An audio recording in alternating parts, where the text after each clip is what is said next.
I'm thrilled to be joined by Navid Farzad, managing partner of Frist Cressey Ventures.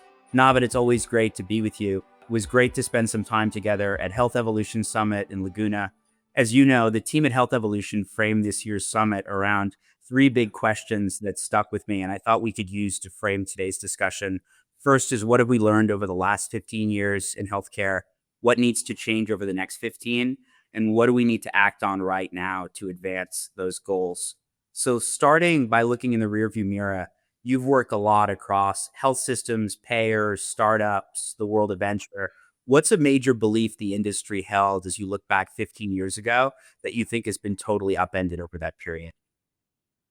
Yeah, it's thanks, John. First of all, great to be with you, and it was really fun and enjoyable to co-host the dinner at Health Evolution. Just a great group of people, and a lot of them were old friends, and hopefully some new friends that we added collectively among our firms. Yeah, the last 15 years, I as I think about our time right now, this moment in healthcare.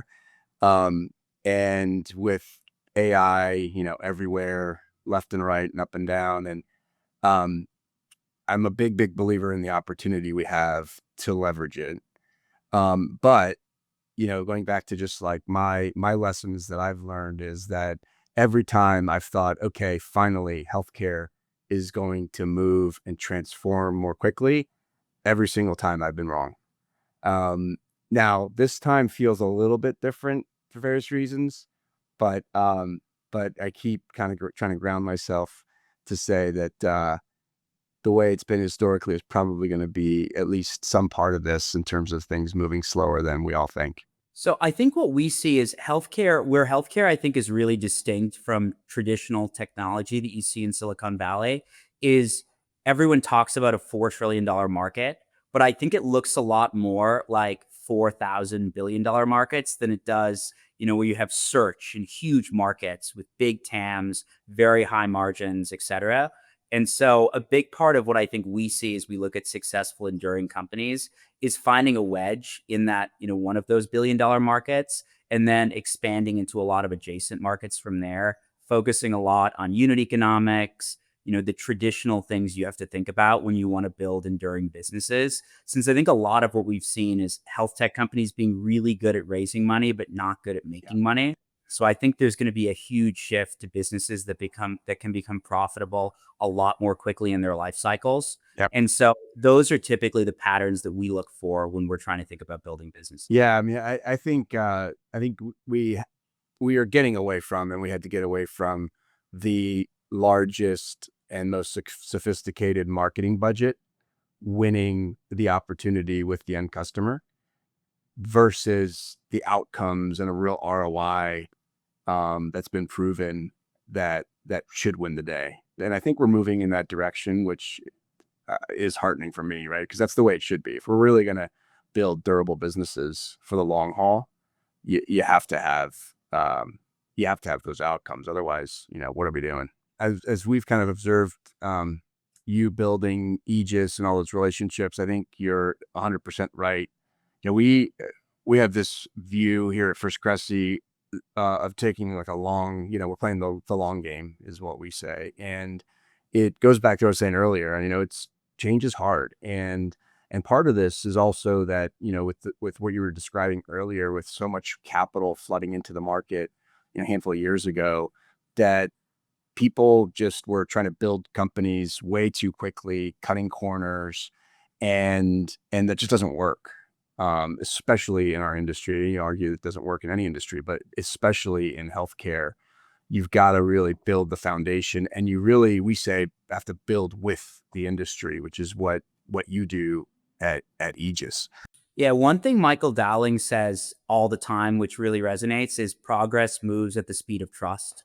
And as you know, trust can take years to build, Yeah. and one unfortunate incident can completely erode it. And so it's challenging to endure trust across a broad portfolio of companies because every single encounter you have is incredibly important to keeping up that relationship.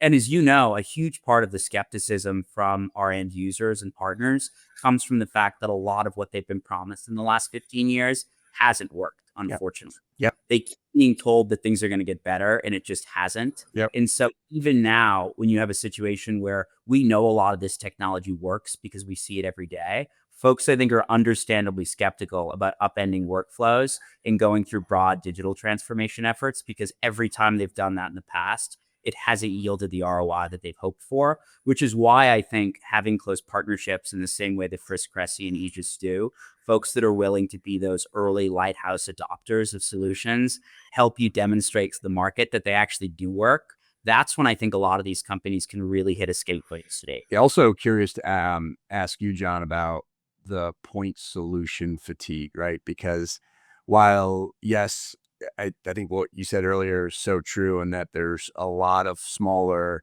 markets. I mean, they're not very small, but as of our kind of $5 trillion healthcare market today that is growing still rapidly, even there are a lot of segments to that that you have to pay a lot of attention to. What are you hearing from your kind of close partners around just the vendor fatigue, and the siloed nature of some of these solutions? It's something we hear about constantly. We go around and do quarterly workshops with as many of our digital consortium partners as we can. And it's among the top three issues that we hear, particularly from the digital teams and the chief information officers, et cetera.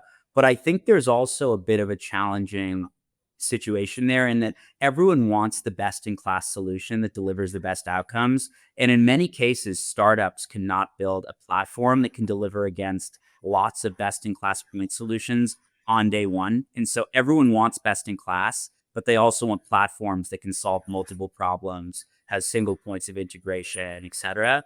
So what we tell our companies is you really need to find a wedge that is a high enough magnitude, high enough urgency problem for an end user that they're willing to use a point solution on day one. But you should try to build your technology solution in a way that you can go after adjacent markets and adjacent opportunities fairly quickly. And as you know, it can take you 6 months in contracting sometimes to get into a large payer or a large health system. And so the benefit of having an existing MSA that you can tack SOWs on, once you've already built that relationship with the health system, it's enormously quicker to land and expand than it is to land that initial customer. And so I think to get the types of ARR that acquirers are going to be looking for these companies in the future, you need to build large customer contracts with your most important accounts. And in our experience, the best way to do that is to find something you're amazing at and folks are willing to use you as a point solution, but build yourself to have platform like capabilities and be able to expand over time. We talk a lot about value-based care. You haven't really seen very much of it over the last 15 years, with the exception of some really narrow slices of the overall care delivery continuum. How are you all thinking about the VBC market, and how real do you think it's going to get as you look ahead to the next 15 years? Yeah.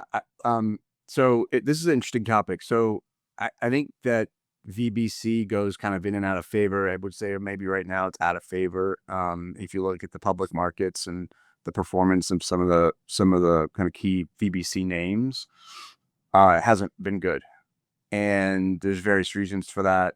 I think, but I'm a big believer. We're a big believer that that's the future. And the way I try to think about it is, put the term VBC aside, is that just the fundamental kind of just foundational underpinning of it is higher quality, lower cost, and a better experience. And you could, those three things really easy to say, really, really hard to do. But if you do them, that's durable in what we've seen, what we've experienced, and what I continue to believe. It's just very hard.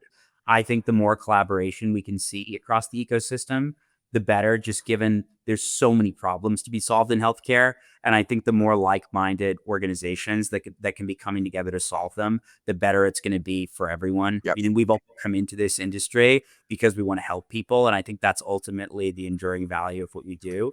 And I think I've never seen more willingness and more urgency in terms of health systems in particular, saying we need to work together to be able to compete effectively. And I think that can drive a lot of forward momentum as we look to the next Yeah, 15. we totally agree. Totally agree. It's well said.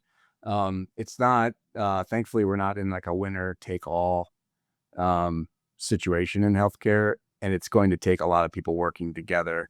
And thankfully, it's a massive market, and so there's room for a lot of winners and folks to do well. And at the end of the day, the way we think about it is ultimately improve lives, which is, our core mission here. So, and I know that aligns really nicely with yours at Aegis too. I think that's a great way to end it. Navid, thanks so much for your time. Always great to spend time with you. Thanks, John. Likewise. Appreciate it.